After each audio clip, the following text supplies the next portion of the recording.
me, as the one of the Paul Friends, welcoming you to Starfleet Universe On Call. And tonight, it's going to be a nutsy night. Let's put it that way. Okay. I go into Talkshoe, and Talkshoe goes, your account is inactive. It's like, WTF, man. As I think the whole system's got screwed. It got messed up and got completely and utterly confused. There, let me just get the iPad up and started so people can actually listen to me there. To those, I'm hoping there's no one on Talkshoe because I'm not there. Because I can't get on the Talkshoe because of they updated the interface again without notice, and I'm willing to bet that some functionality which is back way before these guys ever bought Talkshoe is causing issues.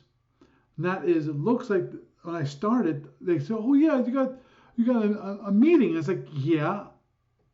If you go back in time, when it was Talkshoe, the original Talkshoe, you could actually have either private meetings or you could have podcasts, and those two were separate. Well, now I'm feeling you can either do one or the other, or if you have both, it gets confused and just like, what are you trying to do?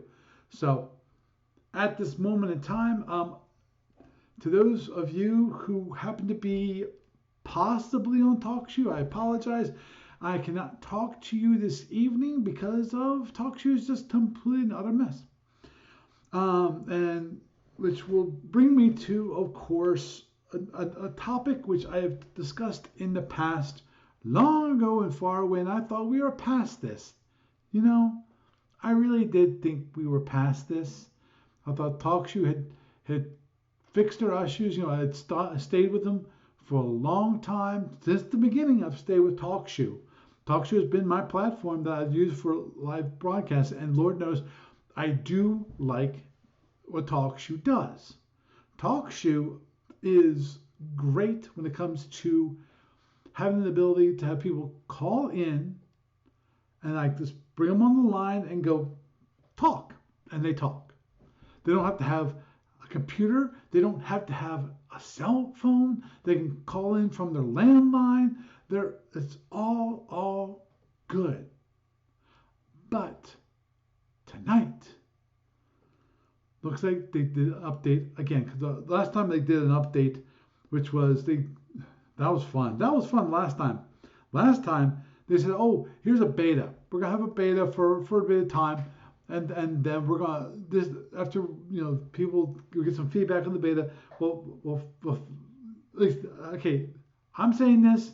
This is my assumption because that's what usually a beta means, which is going on for a little bit of time, and then and we'll get feedback from people, and then we'll fix those things that are in the beta, and then when we finally feel comfortable that this is a good release, then they'll release it. What happened? They were in beta for maybe a month, maybe 2 months, and they went, no, it's here. All of a sudden, yeah, Dave, Talkshoe is messed up at the moment. But then they reveal the beta, they put it into production, and all of a sudden things break. Shocker! For example, one of the things that they went from, it's like they assumed everyone and their freaking mother was using Chrome. Basically, the whole Internet Explorer issue all over again. That is, unless you're using their browser, which is at the moment is more than 50% of the market, unless you're using that browser, you can't use their website. Talk about lock-in. Talk about that is nuts. Because Talkshoe was working fine and dandy when I used to use it for like Safari. Nope. So it's okay, fine. I use Brave, which is a Chrome-based browser to have so all up and runs fine. Fine. I'll do that. Did it. Still, it And so after that things worked out. There were still issues because of they had changed. Talkshoe had changed the interface. The interface, they got rid of a lot of the controls that the podcaster had to, one, kick people out, mute people, making sure that people don't cause interruptions and issues during the recording of the podcast, because these are live to tape.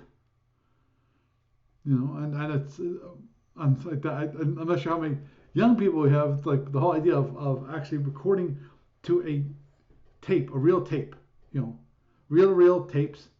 And it's like, what's a tape? And then we're not talking about Scotch tape here. We're talking about audio tape.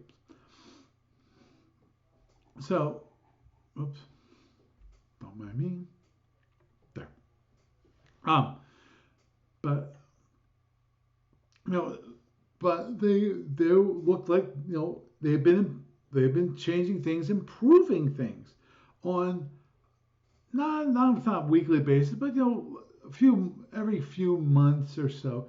They actually would change things a bit. They'd improve things so that we were given back more control. We were they changed it so that you actually have now different modes, which is perfectly fine.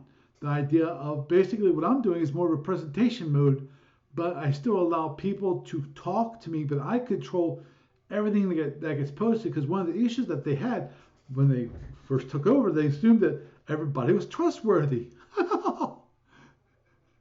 I'm sorry. Really, people? I mean, really, people? You trust the internet. You're a fool if you think that in this day and age you can trust the trolls, the scammers, the spammers, and basically the spammers, scammers, and the trolls, then not to try to take advantage of every opportunity that you give them. And of course, in this case, we got some trollish and just overall just juvenile issues where people were posting, because I had no control over it, posting, they share links. Oh, let's share, because it's a meeting. We're all colleagues here. No, it's not. The idea of Talkshoe and podcasting from Talkshoe is to have a live broadcast that you can then interact with your people who are listening live to your podcast, or whether it's video or non-video. Mine's always audio. I don't. If I want video, I got video over. Which is Twitch. I use Twitch for my video because of my original video I was streaming was from YouTube stream, and of course, what does Google do? They screw that up, because they originally had it integrated with Hangouts, then they separated it and it broke things, and it's like, okay, forget this. I gave up. I gave up on YouTube stream.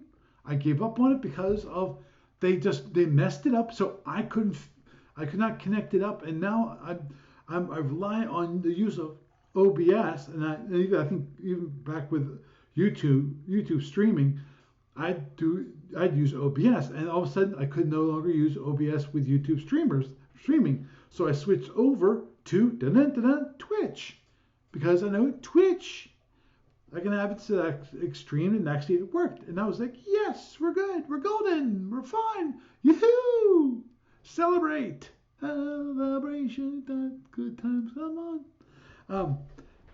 And Lord knows, I would do that. Yeah. Yes, Chris, I know there's all kinds of issues. Actually, if you go to the main page of Talkshoe, you can go to live shows. You should see my show listed, but you won't see anyone there. Because, well, one thing, I'm not there. And unfortunately, that means, and I apologize to Jeff. I think Jeff's here. And of course, I apologize also to Doug. I'm hoping Doug can log into his computer and at least hear me. Because, And of course, Gary and anyone else who wants to call in, I'm sorry you can't call in tonight.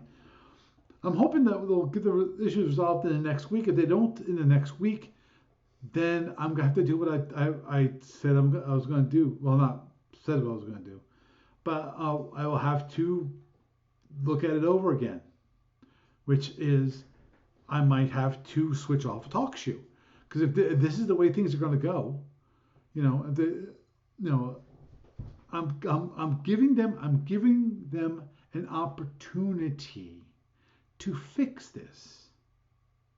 If they do not fix this, so to my satisfaction, so I can still use Talkshoe the way the reason why Talkshoe was created as a platform to begin with, from the annals of time in memoriam. Talkshoe was created as a live podcasting platform. And one of those beautiful, beautiful things that they had as part of it, as I said, is the ability to interact with your audience. That is why I came to Talkshoe and decided on Talkshoe, because it was simple to use, and I could have it so that I actually could have people call in. I know sometimes it was a pain, and Lord knows there's more than one Talkshoe, more than one podcast I had to cancel because there were issues with Talkshoe. There's more than one podcast that did not happen because I couldn't call in. This was back, depends upon which day it is, because of back at the beginning of Talkshoe. I was able to get it so that first I was using I gotta remember this correctly, because I think I'm not quite remember this right. I'm not sure which one I did right first. Whether I was doing I think I was first using SIP. I actually used a SIP phone client. And they had a SIP IP address that you could call in. You could use that to call in, so it wouldn't cost them anything. They didn't have. And then they teamed up with like Magic Jack, that was their service. And that was fine. Though every once in a while it caused me issues. To call in to it, what I actually would have to use is Skype. I had a paid Skype account, which I would use to call in. And what happened? Dun, dun, dun, thank you so much to Microsoft. Because then they went, oh, you're in a group meeting? Because I actually had it so that I would actually have a group call, and then I call in to Talkshoe. And the way so that people could call in, this was before they actually had international numbers and other numbers that you could call in. They had one number.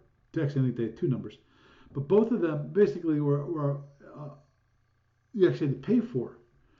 So what I would do is allow people to call me. Call my use their Skype account. Call my Skype account then as a group. I would call. Then I'd add into the group. I'd call in the Talkshoe. Problem. Microsoft changed the Skype client so that you can no longer do that. You could call the phone number, but then you no longer had access to the keypad, so you couldn't dial into the room in Talkshoe. So you couldn't do that anymore. You couldn't have a group. I could do it by myself, but I couldn't do it as a group. So I did use Skype. Using Skype I continued to do Skype, but I didn't have it so that anyone could actually join me on Skype. If they wanted to call in, they had to call in on Talkshoe. And then Talkshoe got bought. And then, of course, they had the big reveal, and that they did. That's one thing they did do is they fixed it so that the browser actually works quite well in recording and things. That part of it works well. But now they broke it again from the original beta fiasco in my mind, to have it so that, now I can't use it because of as I said, my guess is that I had two different kinds of kind of accounts, quote unquote. I had my podcast thing, and then I had also a separate private room, which then you could do that I could use that for meetings and so forth. The only reason I used that, when did I use that? I never used that for calling anyone and so forth. Basically, I used that for testing, make sure everything worked fine. And because I looked at it, it's like, okay, the meeting room doesn't match my show ID. Now, I'm not sure if that matters at all, but I can't. If I try to click on, join the studio, and now it says, your account's inactive. Inactive my butt. Because I've been creating new podcasts every single week, for almost every single week, for 10 to 15 years. And now you're telling me, you have account inactive? That's a big bunch of BS. And you guys better, Talkshoe better get off their butts and fix it. So we will have to go and see if I get a response and from them, in the next couple of days, and hopefully we can get this resolved. I'm assuming I'm not the only person this happened to. And if it's the only thing that happened to, I'm going to have to do what I loathe to do, which is I might have to lose Talkshoe and then figure out another way for people to call in. I can do that.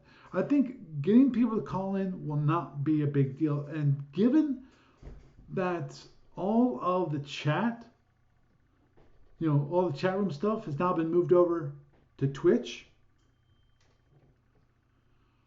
that so it's all been moved over to Twitch. Losing the chat room, no big deal.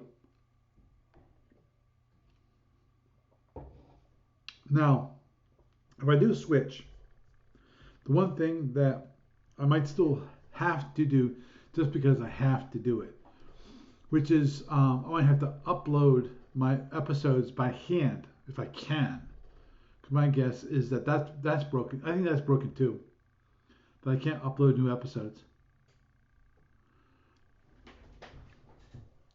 And if that happens, I'll have to see I might have to go into iTunes and Google and the Google Play Store and tell them, okay, well, we have a new URL for the podcast.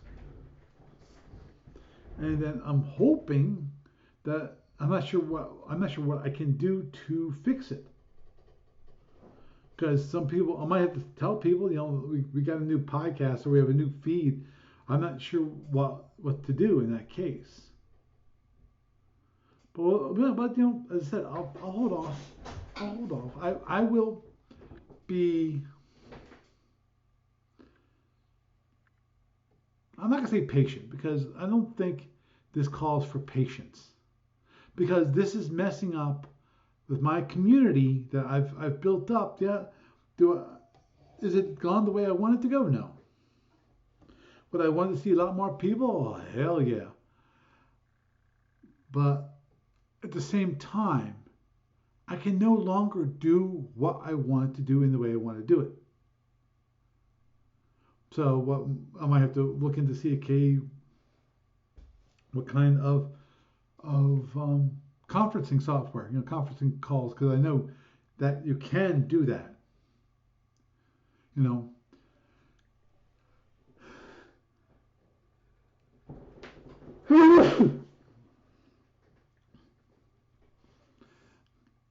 Now,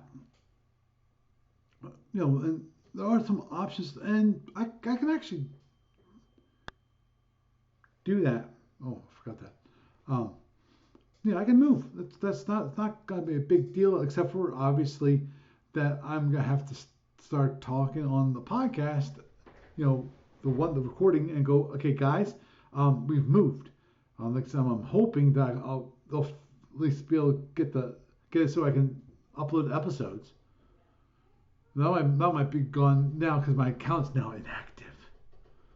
So I might just make sure people, if they want to subscribe to my podcast, no longer use Talkshoe, in which case what I'm going to have to do is I'm going to have to go into definitely iTunes and Google Play Store. Those are the two ones I've actually have my podcast in, because I don't have it. I don't have it in Spotify. I will not in any way, shape, or form support that money hungry, privacy tracking conglomerate called Spotify. Forget them. Will that limit some of my users? Yeah, it'll limit some of my users. But I have a hard time believing that everyone out there is going to be using Spotify. It's like everyone currently uses Twitter, and we might see another, what I call a Google Reader moment with Twitter, just because of, I'm not sure how many of you remember, because it's not been that long ago. It's been a while. It's been a while.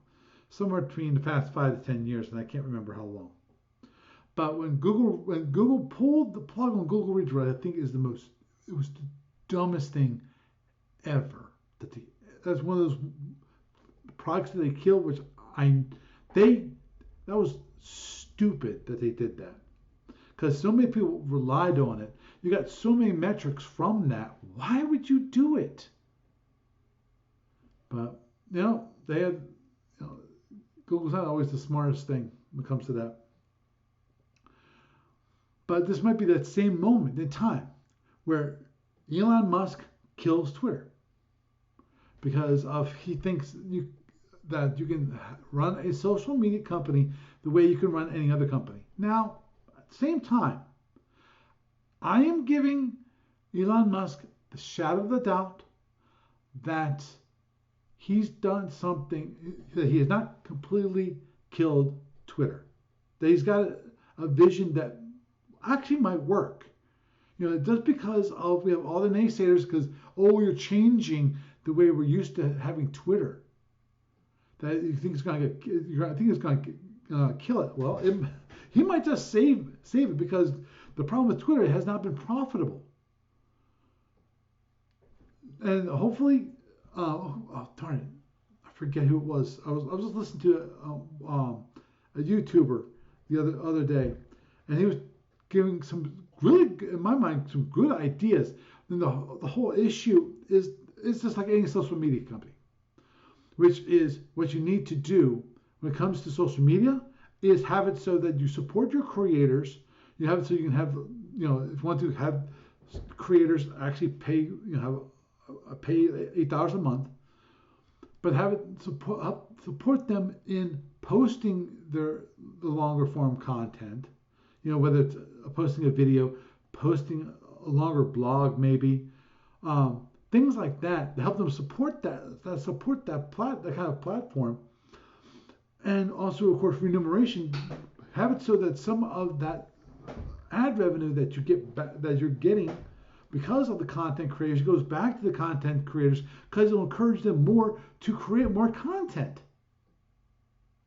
And the content creators will draw the audience, and when you draw the audience, the platform grows, and then the bigger audience you have, the more that you're going to have the advertisers who want to be on that platform, because that's where the people are. Wow. So I think Elon, he can do it. Now, will he? Don't know. It's at the moment it doesn't look good. And as I mentioned in the news portion, I've got a Mastodon account, which actually I've had for a long time, and I apologize for the way I pronounced it in the news, because I think I got it wrong. Because in fact, I'm positive I did. My account there is paulfranz at fostodon.org. as in FOSS, free and open source software. Free open source software, yeah. Because I like open source. I like to use open source. I use open source for supporting what I do on SFU Online and Starfleet Warlord. I need that open source software to run my business. Lord knows sometimes open source can be a pain in the butt, and I go off on a tangent then, and I'm not going to go on a tangent because I've already talked about Talkshoe and Twitter and other technological things which are not part of the Starfleet universe.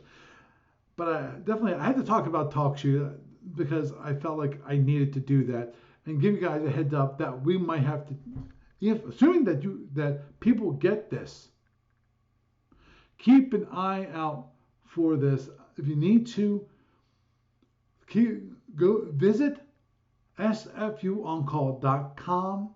That's the website for this podcast. I'm not sure if any of you knows that because I've been I'm poor and very poor about having you guys know about that, because Lord knows you should know about that.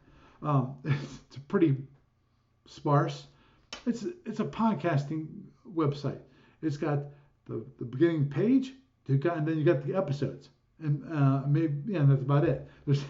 There's not much there. I know one thing I really should be doing is actually putting out more show notes. Actually describing what's going on the show and any links that need to be I should add for the show and things like that. And I'm usually very poor about doing that kind of thing. So I apologize for that kind of stuff. But if you get this, remember, and you're on Talkshoe, you get stuff from Talkshoe. Keep an eye on that website. You really want to do that because if all of a sudden the episodes stop, go there, because the episodes should still be there. I still will be recording episodes, and I'll still be posting them there if I can do no place else. So, moving onward and forward, and that is, actually, I think I'm going to continue on the not quite the rant, but discussion, social media, and the internet, and life in this grand new world, or old world, depending upon how old you are. Now, and the reason why this even comes to mind now, other than, of course, I was just talking about Twitter, and that is, of course, Discord. We do have, for SFU Online, we do have a Discord channel, which actually reminds me there's a guy in Maryland which I need to hook up with, just because he's looking for somebody to play SFB in Maryland. And I went, well, where are you in Maryland? And he's around Baltimore. Actually, he's actually in Baltimore, which is interesting. And he's actually 10 minutes walking distance from Camden Yards, which is, of course, I know exactly where Camden Yards is. I know it's right in the inner harbor of Baltimore, and Lord knows I do love Baltimore. I'm just wondering which way from Camden Yards is he, west or east or south? Because if it's south, I'd like to know how to get south from Camden Yards. Because usually south is like the highway. But anywho, and I know if you go west, too far west, you're starting into the not so savory parts of Baltimore. Well, not as nice, but I would love to hook up with this guy just to play SFB Online. And I found this guy on Discord, and we have a Discord server for SFB, and it's also mainly it's for SFB Online. I have I forget what they call them. I I forget what they call them, channels or rooms or what. In Discord vernacular. But, okay, let's try to get this. I think this is good. But anyway, and that is the reason why I want to bring it up at all is because of I might actually have to email Daniel Cast. I got his email address, so I might have to do it directly because of he moved to a new. He got him and I are very, very much alike in the regard that Daniel Cast, he's done this wonderful gaming stuff. He really does. The problem is that gaming stuff has not been able to support him. So he does it as a side hustle. What does that mean? That means that he doesn't always have time for getting all the duckies in a row. And one of those duckies, which looks like has been having an issue for at least a few months. I'd have to actually check out Facebook. Actually, I don't have that up, right? I don't have that up. Because he says, the forums are down because they have problems trying to transfer them onto the new server and so forth. So I did set up a Discord server so guys can go over there. The problem with that at the moment is that the link, the invitation link, has expired. And I posted to the Facebook group. It's been approximately a week ago. I think it was last week when I posted them saying, yeah, the link is expired. Because that's one thing you have to do in Discord. You have to explicitly say, okay, I want it to be no expiration, or you have a month expiration or whatever. I actually have a few invitation links which have no expiration on them. The reason being is that I wanted to post them to websites, so you just click on them and I don't have to update the link on the website. It seems kind of silly to me. Now I'm sure there's someone out there who's going to say, you really should keep it up to date. You should really have it so it expires, and then update that link every month or 2 months or whatever, whenever it expires. Anyway, this is the kind of stuff that you can do to form a community. Now, my SFU Online server, Discord server, does have a. Let me bring up Discord. Does have a SFU On Call.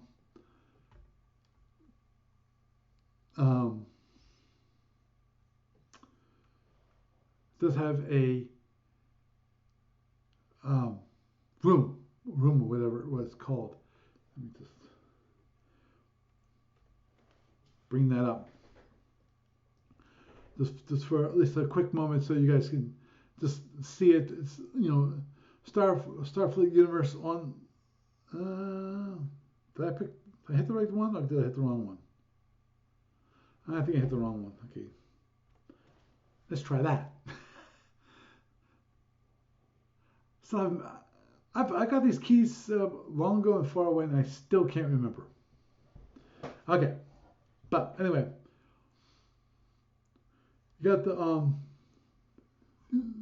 Starfleet Universe Online Discord server that I'm logged into. Actually, that was one of the things that I was thinking about doing a while ago when I actually was investigating this. I'm sure Dave remembers this. That I was looking into the possibility, instead of streaming from Talkshoe, I was going to stream from Discord. And actually, the funny part is that at the moment, see this one, Mac Geek Gab? Mac Geek Gab has a live chat.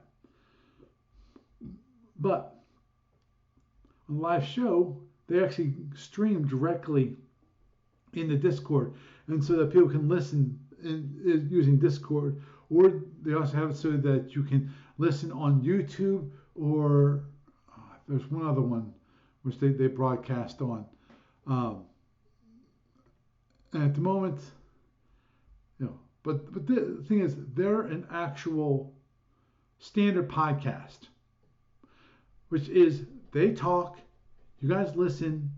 They might have multiple hosts, but it's not like what we have for Talkshoe where you get to dial in. Now, as you can see, I still have the one voice chat room I created, which was called SFU On Call stream. And this, oh crap, I did not mean to do that. No, pardon me. Where is it? And no, there it is. Okay, there it is. yeah, Dave. I figured you would remember. For a while there, I was actually posting, as a kind of reminder each week about the Twitch show, because at one point actually we were doing actually events on Twitch, and I would post it and so forth, and then of course this came the same link every single week. So it's like I've stopped doing it. I use it as a reminder, but I don't think anyone was using it, so I stopped posting reminders to the Discord server. But if people want to, they can actually join this and give me a moment, un momento, por favor. And as if you want, I forget. This is what it looks like now. Forgive me for this. I haven't updated this. Okay. There it is, right there. Yeah, I do have it here. So if you have, I have a channel on Starfleet Battles. Actually, I need to update this because it's actually Starfleet Universe online Discord server, and you join me there. I've got the link right there, so you can click on that. If you want to, here's the link to twitch.tv where I stream. And also, of course, I do have YouTube channel that I actually post all of these videos that are on Twitch. I post them up on YouTube. And for those, actually, I've been really bad about it lately, which is since I moved to my new machine, I haven't actually set up Twitter properly yet. So it actually has the SFU On Call account on it. Right now it's just my personal account. I should have done that like a while ago. But so here's this, and of course you can go here and click on podcast episodes, and you get to see all the podcast episodes. And this, if you notice, you'll see this. It doesn't have all the episodes, has a lot of the episodes, and I'm not sure how far back you really want to go. You want one that has all the episodes. That Talkshoe should have all the episodes. And so last week, little description that we talked about the last tournament ship. Actually, if you go back, there's a quick description. A summary description. It says talk about the last tournament ships, the Borak, the Paladine. Oops, Paladine? Did I spell that wrong? I spelled that wrong. It's 2 L's. It should be. I think Pelid or Pela. I think it's Paladine. Tournament ships, and of course, I started working on the Andromedan battle group. Which I'm going to intersperse talk about tech with a quick thing about my battle group. This is a little geeky, a little nerdy for those of you out there. Which was that one thing what I did was I created a spreadsheet. because of there's only two kinds of ships that I wanted to create for my Andromedan battle group. And my Andromedan battle group, what I did was that I calculated out. I said, okay, how many Vipers versus Cobras do I want? And then I had a hard think about, do I want a recon Cobra? Meaning, do I need the displacement device? Because I looked at the rules for the battle group for FedCom, and one of the things that was explicit, absolutely explicit, was that you can't use anything with a movement cost greater than 0.5, and according to the rules, looks like, because it didn't say that you had to use squadron, but I think that's the way it was supposed to be read. But half movement cost and squadron scale. So the biggest ship you could use in the Andromedans was a Cobra. So if I felt like I needed a displacement device in this group, I was going to need to get a recon Cobra. That was the only way I was going to do this. And what I geeked out on, actually, let me see. Give me a sec here. I'm gonna bring it up for those of you on the video. Where is it? There it is. Caps log 55. Okay. And let me. There. Pretty simple. Which is, I figured, okay, how many Cobras do I get? For a Cobra, how much does it cost? Okay, it costs 83 points. And this is, because we have a total column which says, okay, number of units times the BPV equals this. And of course, we have the Viper, which is 60 points, and the Recon Cobra, I call it Cobra Recon, is 77, which to me is the weirdest thing, because of, you look at the Cobra versus the Viper. Cobra is 23 BPV more. And if you compare TRLs, when it comes to weaponry, offensive weaponry, the difference is 1 TRL. Now, the one thing that I also did was, okay, I calculated, okay, given the number of units that I'm going to purchase here, then okay, there's going to be 2 TRLs for Cobra, so 2 times the number of units, and then for a number of phasers, that's going to be 4 times the number of units, and number of Marines is going to be 8 times the number of units for the Cobras. Now for the Vipers, it's 1 times the number of units. Phaser 2s is still 4 times the number of units, and Marines is 6 times the number of units. Because what I was guessing at, or at least inferring at, which was, you know, I might have to do some boarding actions. So I probably should have an idea of how many Marines I'm going to be getting. So it's okay, fine. So I calculated it all out and thinking, what's the optimum for this? And I decided on 7 Vipers and 1 Recon Cobra.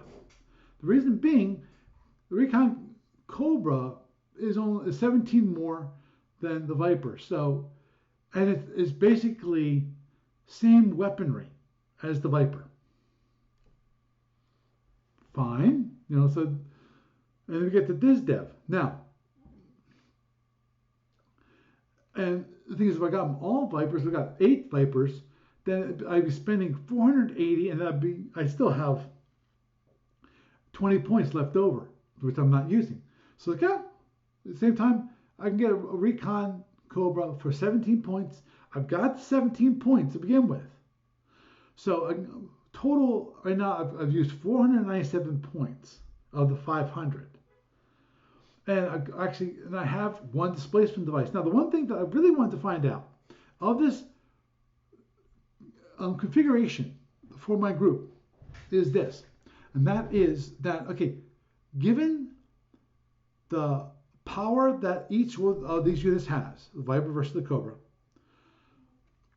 and the number of TRLs, and, and of course, we have phaser 2s.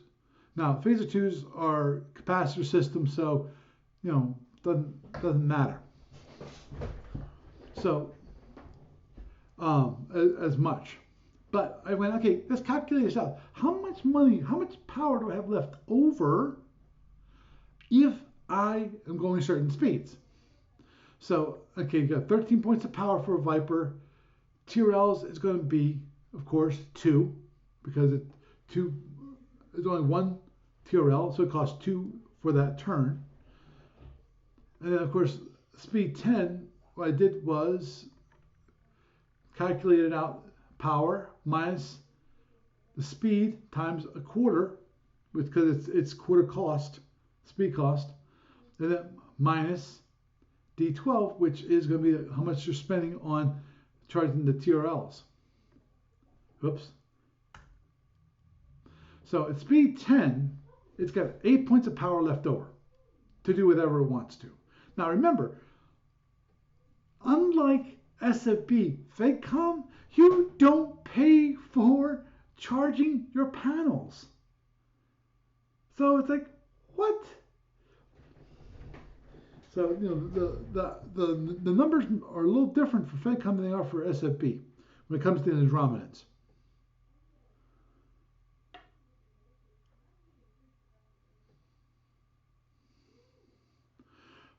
So I got 8 points of power left over at speed 10 for the Viper.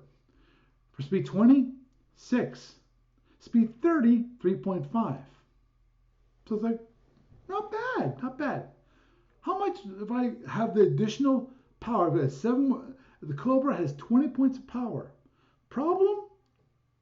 It's got 20 points of power, but its movement cost is twice. So it's okay, let's figure out how much is left over if you charge both TRLs and you're going whatever speed. So speed 10, calculate it out, you have 11 points of power left over. Okay, cool. Speed 20, you've got 6 points of power, just like the Viper. Speed 30, you've got 1 point of power versus the 3.5 points of power which the Viper has left over. So, on a performance scale, when it comes to the amount of power that you have left over that you can do something with, you've got the Viper being above the Cobra. Because remember, one thing about I'm not sure if you guys remember from last week, but I'll just state it out because I put the cards away. And that is the PA panels for the Dodge Viper. I'm sorry, I keep saying that. I said it last week too. The Viper versus the Cobra, there is no difference. They both have 4 PA panels in the front, 3 PA panels in the back. Both the Viper and the Cobra. So overall, if you want to have the ability to fight in a Viper, the better one is to choose the Viper. Now, of course, when it comes to the amount of damage output available from a single ship, the Cobra is going to do better, of course, because it's got an extra TRL. Thing is, here's the thing. We're not talking about single ships now. That, my friends, is why I had to create this spreadsheet, because of with the configuration which I chose, which is 7 Vipers and a Recon Cobra. I've got 32 Phaser 2s and I've got 8 TRLs. Now, if I go back and go, okay, I'll show you this for those you in the audience who are actually watching this. So let's do this. Let's give it 6, 0, and 0. So we get 6 cobras. 6 cobras, great. I now have 12 TRLs versus the 8 that I had. So I've gained 4 TRLs. But now I've got only 24 phaser 2s versus 32. So I've lost 8 phaser 2s. So if you divide that approximately, actually that's actually exactly. Divide it, if you have 2 phaser 2s to 1 TRL, when it comes to the amount of damage, the TRL obviously is going to do better, agreed, but the phaser 2s are more flexible. And the phaser 2s will do more damage over, well actually, will they do more damage? No, they won't do more damage. They'll do a little less damage over multiple turns. If you add up, like, because the TRL takes 2 turns to charge, and so that the amount of damage it's going to do is going to be a little less.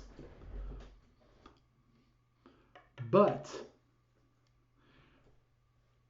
the one better thing, which I did not put it on this chart, which I probably should have, which is if you gather together, we gather together to sing the Lord's praises. Sorry, that song got into my mind. That is that if you look defensively, you've now gone from having only 6 ships, and therefore, when it comes to front PA panels, you've got 24 versus 8 ships. 4 times 8 is 32. So you got 32. So basically, now what we've got 8 ships versus 6 ships. 8 ships are going to be a heck of a lot harder to kill than 6 ships because, my dear friends, that they have the same, altogether they have more PA panels. Now, there's going to be, and here's the thing, even the number of batteries is the same. So the ability to drain the PA panels into the batteries is the same between the 2 units. So what would be the point of it all? What would be the point of getting a Cobra over a Viper? The only reason is if you're limited by the number of ships. That's the only way that the equation gets changed.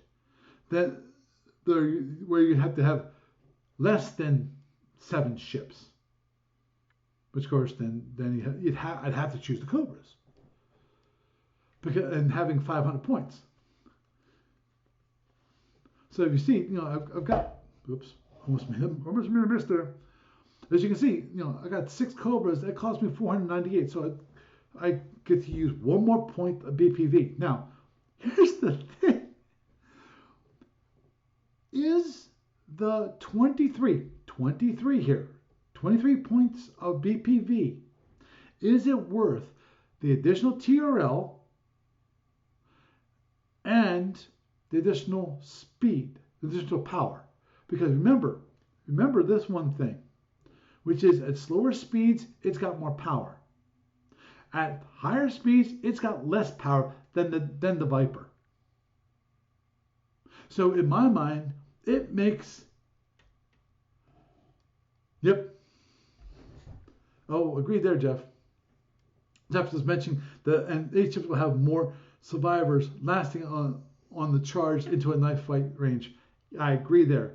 And that's the one thing, which is, as I said, you've got more PA panels, you got more defense overall, and you got more ships. So it's hard to kill 8 ships versus 6 ships. You can concentrate on one, but okay, so you've got rid of 1. You still got another 7 to go. So you only, okay, let me do a quick calculation here, which is equals 1 divided by 8 and equals 1 1 divided by 6. So you've got, if it is 1 of 8, that's only 12.5% of your battle force. Versus if it's 6, that is that's 16.67 or 16 2/3% of your fighting force. So it's greater percentage. Big surprise because it's 6 versus 8. If you know the math, yeah, it's obvious. But so that's why it makes sense. So that's why I figured I can give up. Obviously the Cobra Recon has more power. It might have, but it also has.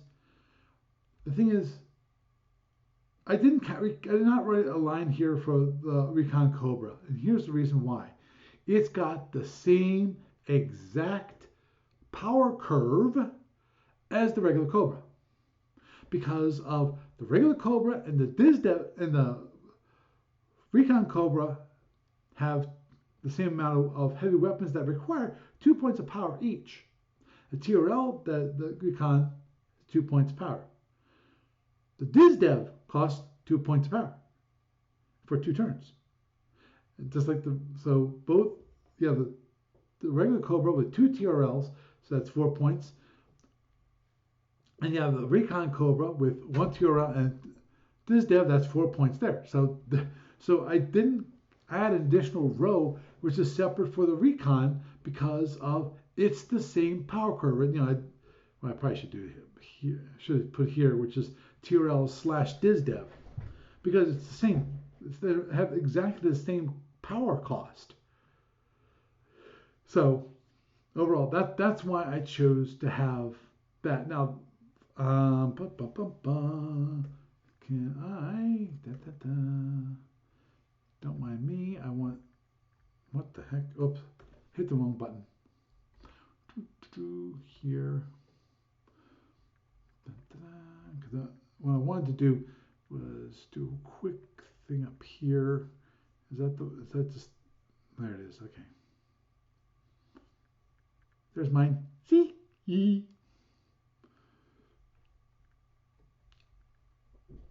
And I just wanted to see time-wise. Okay, they need creative and the scenario and the opposition will not be defined until sometime after November 30th. So I have to wait for the next 20 days minimum to find out what the actual scenario and opposition will be. Which is why, again, I figured the best thing to do was to have the Recon Cobra and 7 Vipers. As I posted here, 1 DizDev, 8 TRLs, and 32 Phaser 2s. So, but I think a fairly good one. Now, I have not done this for the SFB one, which that one I have to take a lot more with, because of now we have to worry about the command points and making sure that I have a large ship and a small ship, all that fun stuff. Because of, let me think about, in the case of. In the case of the Andromedan, when it comes to SFB, I definitely would choose at least 1 Python, because I still think having that DizDev is going to prove important in the scenario. I feel like it's going to be important in the scenario. And then, that's going to be like 130 minus 500 minus 133 and 70. So at that point, I'm probably going to be, the rest would be Cobras maybe, because of, in this case, it does matter. That extra the equation, this equation here changes. And I have to double check to see what is the power cost for a Viper versus a Cobra. Because actually no. Actually, the PA panels, I have to check to see how much it costs for the PA panels.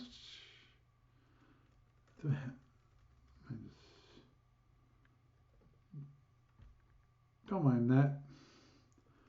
And that's just, okay, I don't have anything. Okay, fine. That is, ignore it. I don't have it up on this computer. Have it up on my other computer because I had to play it on my desktop computer. I had to play the game for that, which actually I'm in the middle of cleaning up. So I'm not sure I told you, but I'm moving. I'm trying to make myself a lot more portable, and that's why currently I have a different setup. I have a setup on my laptop versus on the desktop, and that's why we had that issue 2 weeks ago. So it should be interesting to say the very least. But I figured while I was at it, I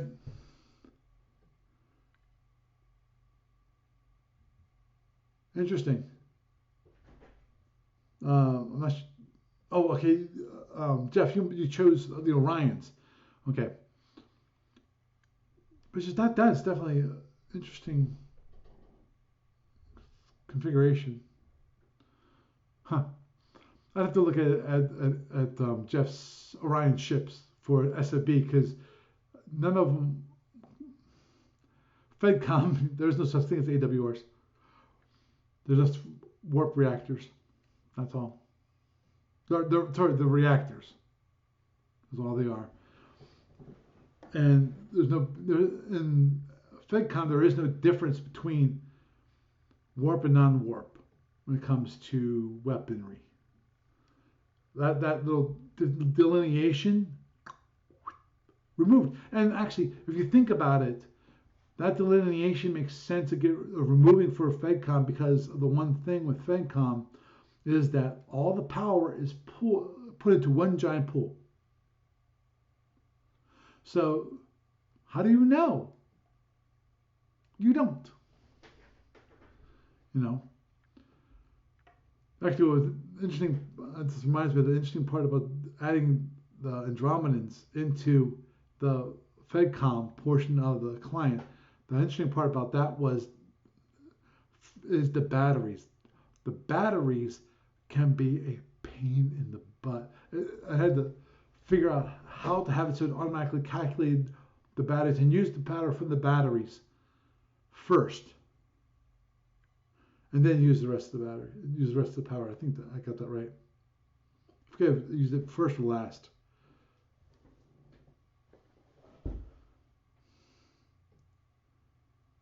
Wow. That should be interesting.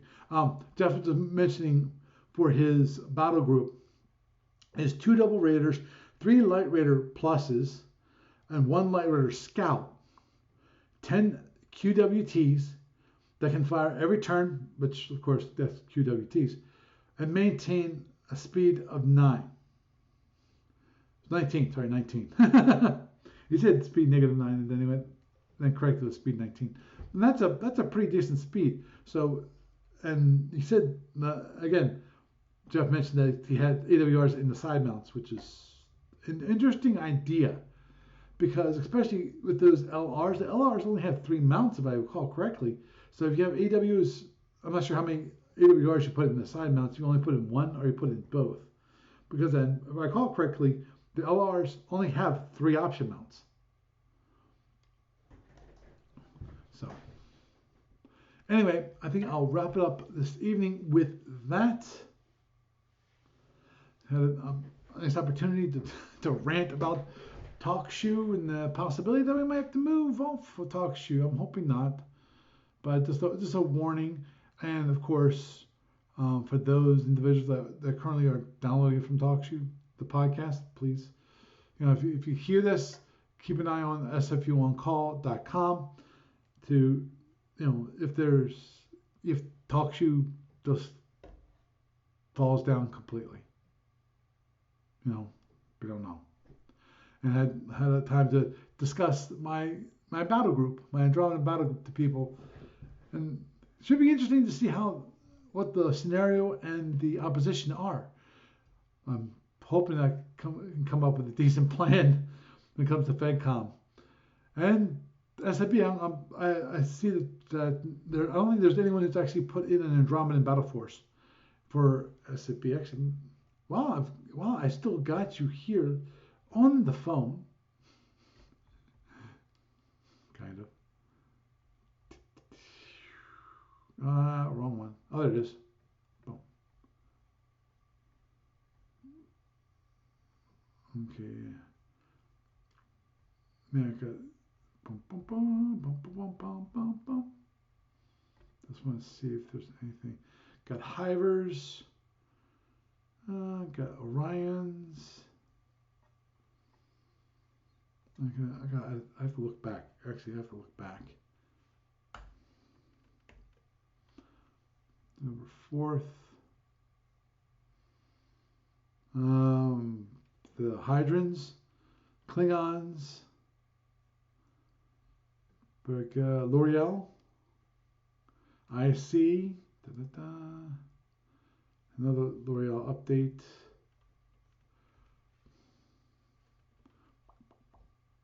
Back a little bit further. We've I don't know.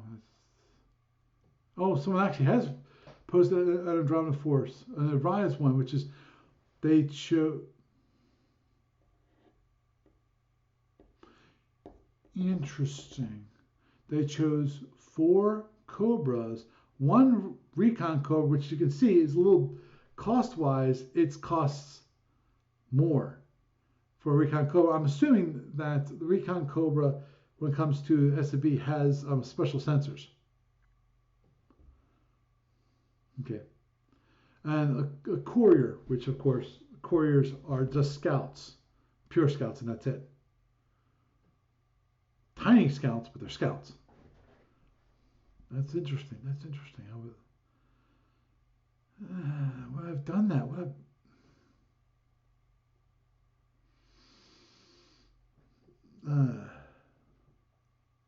Oh, I know that it has this dove also. I'm going to have to see if I can find the SFB SSD for a Recon Cobra.